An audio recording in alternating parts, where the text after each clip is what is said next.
உன்னையே நீ நம்பாவிட்டால் நீ எத்துணை தெய்வங்கள் மீது நம்பிக்கை வைத்தாலும் எந்த தெய்வத்தாலும் உனக்கு விமோசனம் கிடையாது. உன்னை நம்ப கற்றுக்க. ஆயிஷான்னு ஒரு பொண்ணு 10th ஸ்டாண்டர்டில் கார்பரேஷன் ஸ்கூலில் படித்து 10ஆவதுல ஃபஸ்ட் மார்க்கு தமிழ்நாட்டில் வாங்கினுச்சு. நானும் கலெக்டரும் மெட்ராஸ் கலெக்டரும் ப்ரைஸ் கொடுக்க போயிருந்தோம். நான் ப்ரைஸ் கொடுக்கும்போது அந்த பொண்ணு மேடையில் அழுதுகிட்டே இருந்துச்சு. ஏமா அழுவுற அப்படின்னு கேட்டேன். இல்லை, என் ஃப்ரெண்ட்ஸு தோழிகள் என்னை நீ ஃப்ளூக்கில் ஃபஸ்ட்டு வந்துட்டடி, நீ உண்மையாக புத்திசாலியாக இருந்தால் +2ல் ஃபஸ்ட்டு காமி அப்படின்னு கிண்டல் பண்ணுறாங்க சார், அதனால அழுகிறேன்னுச்சு. நான் உடனே முதுகில் அப்படி தட்டி கொடுத்து நான் சொன்னேன், அழாதம்மா, நீ பெரிய முயற்சியில் ஈடுபடும் போது இந்த உலகம் உன்னை பார்த்து வீண் முயற்சி என்று சொல்லும். நீ வெற்றி பெற்ற பிறகு இதே உலகம் உன்னை பார்த்து விடாமுயற்சி என்று பாராட்டும். ஒழுங்காக போய் படின்னு. என்ன கூட எஸ்பி ஆவன்னு சொல்லும்போது அப்படி தான் சொன்னாங்கம்மா. நான் இப்போ எஸ்பியாக உன்ட்ட நிற்கிறேன்ல, அதனால் கவலைப்படாதண்ணா, இது முடிஞ்சு போச்சு. இதை ஏன் சொல்கிறேன்னு கேளுங்க. 2 வருஷம் கழித்து நான் திருச்சி எஸ்பியாக வந்துட்டேன்.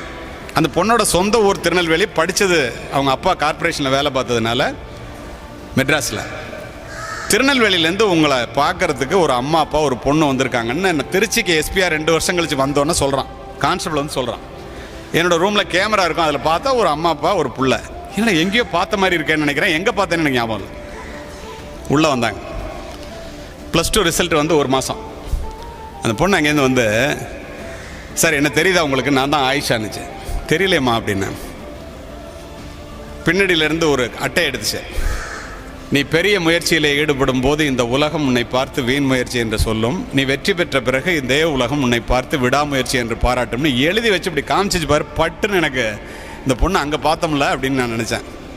எதுக்காக வந்திருக்கேன்னா அதுக்கு பின்னாடியிலேருந்து சர்டிஃபிகேட் எடுத்துச்சு. முதல் முறையாக தமிழ்நாட்டிலே 10ஆம் வகுப்பிலும் 12ஆம் வகுப்பிலும் முதல் மார்க் வாங்கிய ஒரே மாணவி நான் தான்.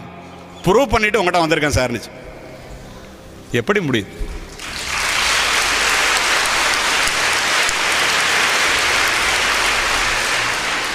காவல்துறை அதிகாரியான நான் நிஜங்களை மட்டுமே உங்களிடத்திலே பதிவு செய்து கொண்டிருக்கின்றேன்.